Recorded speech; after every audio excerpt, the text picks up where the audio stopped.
that orange thug needs hugs back is yours? No. It's not. Hey Jess. How are you today? Good to see you. How we doing? Same. Yeah, exactly. I called in TJ Dillashaw last night. I said, you're coming here for the Behind the Brand, for the podcast, and we're gonna show the world what you guys put together. Just so we're clear, this is one of the best combos in MMA history. Just so we're clear. Right there. A lot of belts between these two guys. He's not lying.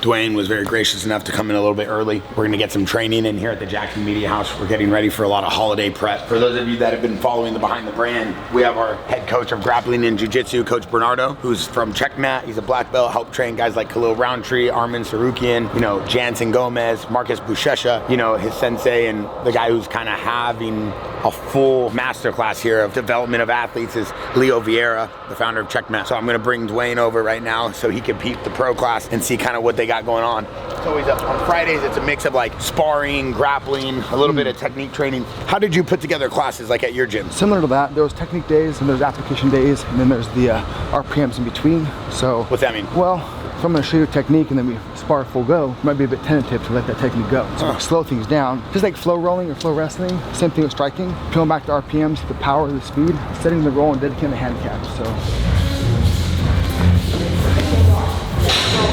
you're teaching a newer student a technique. Do you just let them roll full bore, or do you do situational goes?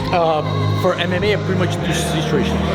Situations that I start with.